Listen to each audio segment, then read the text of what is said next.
ഉഷ്ണതരംഗത്തെ തുടർന്ന് ഡൽഹിയിൽ ഇന്ന് റെഡ് അലർട്ട് പ്രഖ്യാപിച്ചു. ഡൽഹിയിൽ അന്തരീക്ഷ താപനില ഇന്ന് 45 ഡിഗ്രി സെൽഷ്യസിന് മുകളിൽ രേഖപ്പെടുത്തും എന്നാണ് പ്രവചനം. അച്യുതൻ ഒരിക്കൽ കൂടി ചേരുകയാണ് ഡൽഹിയിൽ നിന്ന്. അച്യുതൻ, അത്രത്തോളം ചൂട് അനുഭവപ്പെടുന്നു. ഇപ്പോൾ റെഡ് അലർട്ടാണ്. ഏത് തരത്തിലുള്ള മുൻകരുതലുകൾ നൽകിയിട്ടുണ്ട്? ഒപ്പം മറ്റ് വിശദാംശങ്ങൾ എങ്ങനെയാണ്? അരിജിത്ത് പ്രവിത, കഴിഞ്ഞ കുറച്ച് ദിവസമായി തന്നെ ഡൽഹിയിലെ അന്തരീക്ഷ താപനില അത് ഉയരുന്ന ഒരു സാഹചര്യമാണ് ഉള്ളത്. കഴിഞ്ഞ ദിവസം 42 ഡിഗ്രി സെൽഷ്യസിനും 45 ഡിഗ്രി സെൽഷ്യസിനും ഇടയിലാണ് രേഖപ്പെടുത്തിയത്. ഇന്നത്തെ ഒരു സ്ഥിതിയിലേക്ക് വരുമ്പോൾ നിലവിൽ റെഡ് അലേർട്ടാണ് ഡൽഹിയിൽ പ്രഖ്യാപിച്ചിരിക്കുന്നത്. കാലാവസ്ഥാ നിരീക്ഷണ കേന്ദ്രത്തിൻ്റെ അറിയിപ്പ് പ്രകാരം 45 ഡിഗ്രി സെൽഷ്യസിന് മുകളിലേക്ക് അന്തരീക്ഷ താപനില ഉയരും എന്നാണ് അറിയിച്ചിരിക്കുന്നത്. അതുകൊണ്ട് തന്നെ അനാവശ്യമായി പുറത്തിറങ്ങുന്നത് ഒഴിവാക്കണം.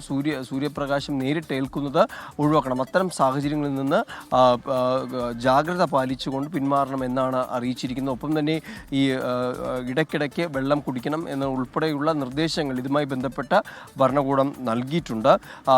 മാത്രമല്ല, ഇന്ന് വൈകിട്ടോടുകൂടി ഡൽഹിയിൽ ഇത്തരത്തിൽ അതിശക്തമായ ഇടിമിന്നലോടുകൂടിയ മഴയ്ക്കും ഒപ്പം അതിവേഗതയിലുള്ള കാറ്റിനും ശക്തമായ കാറ്റിനും സാധ്യതയുണ്ട് എന്നുകൂടി കാലാവസ്ഥാ നിരീക്ഷണ കേന്ദ്രം അറിയിക്കുന്നുണ്ട്. അങ്ങനെയെങ്കിൽ ഈ നിലവിലെ ഈ ഒരു ഉഷ്ണ തരംഗത്തിന് നേരിയ ആശ്വാസം ഉണ്ടാകുമെന്നാണ് പ്രവചനം. പക്ഷേ വൈകിട്ട് ഈ പ്രവചനാനുസൃതമായി മഴ ലഭിച്ചാൽ മാത്രമേ അത്തരമൊരു ഉഷ്ണ തരംഗത്തിൽ നിന്ന് ഡൽഹിക്ക് മറികടക്കാനാകൂ എന്നാണ് വിലയിരുത്തിയിരിക്കുന്നത്. എന്തായാലും നിലവിൽ ഈ കഴിഞ്ഞ ദിവസങ്ങളിലായി തന്നെ ഡൽഹിയിലെ അന്തരീക്ഷ താപനില ഉയരുന്ന ഒരു സാഹചര്യമാണ് ഉള്ളത്.